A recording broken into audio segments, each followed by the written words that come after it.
ဒီလူကခြေလမ်းမပြီးဟန်ချက်ပြတ်သွားတာကိုကျမစီဖုန်းကင်မရာနဲ့ချိန်လိုက်တယ်လို့ထင်မိတာပါသူ့ရဲ့ထူးဆန်းတဲ့အမူအရာကြောင့်လူရုပ်မာတယောက်လို့သတ်မှတ်ပြီးစိတ်ထဲကယွန်ရှာမိသွားတယ်သူကပြန်ရှင်းပြဖို့စူးစမ်းပေမဲ့သူ့ဖုန်းစခရင်ပေါ်မှာကသူကိုယ်တိုင်ရိုက်ထားတဲ့ selfie ပုံကြီးဖြစ်နေတာကိုဒါပေမဲ့အဲ့ဒီအချိန်မှာကျမကဒေါသအယမ်းထွက်နေတာကြောင့်တေချာမကြည့်မိလိုက်ဘူးဒါနဲ့ပဲသူ့လက်ထဲကဖုန်းကိုလူယူပြီးဓာတ်ပုံအားလုံးကိုဖျက်ပစ်လိုက်တယ်နောက်ဒါမျိုးဘယ်တော့မှမလုပ်ဖို့လဲတတိပေးလိုက်သေးတယ်ပြီးတော့ကျမရဲ့ကြောဖို့အိတ်ကိုကောက်လွယ်ပြီးတက်စီငါးကထွက်လာခဲ့လိုက်တော့တယ်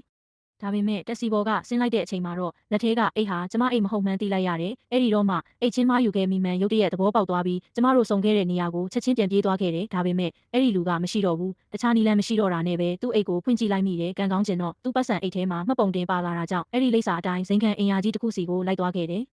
ကိုအိတ်ကိုပြန်ရကျင်စောနဲ့အိမ်တကားကိုအလောတကြီးခောက်ပြီးသူ့နာမည်ကိုအော်ခေါ်မိတာပေါ့ဒါပေမဲ့အဲ့ဒီလူရဲ့အဖွားဖြစ်သူကကျမကိုသူ့မြေးရဲ့ရီးစားလို့အထင်မှားသွားလိမ့်မယ်လို့မတွေးမိခဲ့ဘူးအဖွားအိုကြီးကိုမြင်လိုက်ရတဲ့အချိန်မှာတော့ဒေါသတကြီးဖြစ်နေတဲ့အမူအရာကိုချက်ချင်းပြင်လိုက်ပြီးသူပဲမှလဲလို့ရင်ကြေးမိလိုက်တယ်ကျမရဲ့ပြောဆိုရင်ကြေးပုံနဲ့ရုပ်ရည်ချောမောတာကိုမြင်တော့အဖွားကသဘောကျပြီးဒီအိမ်ရဲ့အိမ်ရှင်မအဖြစ်သတ်မှတ်တဲ့လက်ကောက်ကိုအတင်းပေးတော့တာပဲကျမကညာ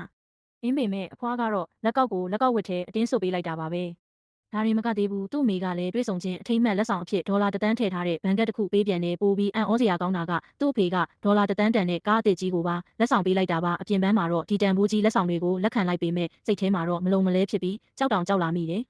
တစ်ဖက်မှာတော့အဲ့ဒီလူကသူ့ရေးစားကိုလက်ထက်ခွင့်တောင်းတော့မဲ့အချိန်ပေါ့ကျောပိုးအိတ်ထဲကလက်စွပ်ထုတ်လိုက်မယ်ဆိုပြီးနှိုက်လိုက်တာကျမရဲ့အမျိုးသမီးအသုံးဆောင်ပစ္စည်းတွေပဲထွက်လာတယ်သူလည်းနားမလည်နိုင်ဖြစ်ပြီးအိတ်ထဲကပစ္စည်းတွေကိုအကုန်တုံချကြည့်တော့မှသူနဲ့မသက်ဆိုင်တဲ့ပစ္စည်းတွေဖြစ်နေတာကိုကြောင်ကြည့်နေမိတော့တယ်သူရေးစားကတော့သူဖောက်ပြန်နေပြီလို့အထင်လွဲပြီးဒေါသတကြီးလမ်းခွဲကထွက်သွားတော့တာပေါ့အဲ့ဒီတော့မှသူလည်းအိမ်မားလာမှန်းသိသွားတာအဲ့ဒီအချိန်မှာပဲသူ့ဖေစီကဖုန်းလာပြ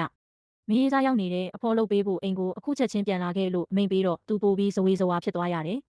ကျမဘက်မှာလည်းကို့အခြေအနေအမှန်ကိုသိသွားမှစိုးရိမ်တာကြောင့်ကိုနဲ့မဆိုင်တဲ့ပစ္စည်းတွေကိုနေရာတကျပြန်ထားလိုက်တယ်ပြီးတော့သတင်းပေါက်ကနေကြည့်ပြီးခဏလောက်စဉ်းစားလိုက်တဲ့အိယာခင်းတွေကိုကျိုးလိုမျိုးတစ်ခုနဲ့တစ်ခုချီနေရန်ကနေတစ်ဆင့်ပထမထပ်ကိုဆင်းပြီးထွက်ပြေးဖို့စူးစမ်းတာပေါ့ဒါပေမဲ့ညကင်းဆောင်နဲ့တိုးပြီးမိသွားတယ်ကင်းဆောင်ကနားမလည်နိုင်တဲ့မျက်လုံးတွေနဲ့ကြည့်နေတော့ညစာစားပြီးလမ်းလျှောက်ချင်လို့ပါဆိုပြီးစင်ကြေပေးကအခန်းထဲပြန်ဝင်လာခဲ့ရတယ်ညမှာလည်းတစ်ဖက်သက်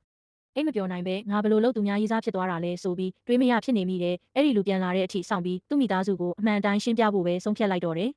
မကြခင်မှာပဲပင်မနှွမ်းနေနေတဲ့အဲ့ဒီလူဟာသူ့အိတ်ခန်းထဲပြန်ရောက်လာတယ်။သူကတော့ကျမအခန်းထဲမှာရှိနေမှန်းမသိရှာဘူး။နောက်တစ်နေ့မနက်အိယာနိုးမှာပဲတယောက်နဲ့တယောက်မြင်သွားကြတယ်။ကျမပစ္စည်းတွေသူ့အိတ်ထဲမှာရှိနေသေးတာကိုမြင်တော့မှစိတ်အေးသွားရတယ်ပြီးတော့လက်ဆောင်ရထားတာတွေကိုသူ့ကိုပြန်ပေးလိုက်တယ်။သူ့မိသားစုကိုအမှန်အတိုင်းရှင်းပြဖို့စူးစမ်းပေမဲ့သူ့မိသားစုကသူကပဲကျမကိုအနိုင်ကျင့်နေတယ်လို့ထင်ပြီးသူ့ကိုပဲဝိုင်းဆူကြတော့တာဒါနဲ့ပဲအလုပ်ကိစ္စရှိတယ်လို့အကြောင်းပြပြီးကြ။အမအမြန်ထွက်လာခဲ့လိုက်တယ်။ဒါကိုလည်းသူ့မိသားစုကသူ့ကြောင့်ကျမစိတ်ဆိုးပြီးပြန်သွားတယ်လို့ထင်နေကြတာ။အဲ့ဒါကြောင့်သူလည်းကျမနောက်ကိုမလိုက်ချင်ပဲလိုက်ခဲ့ရတော့တာပါပဲ။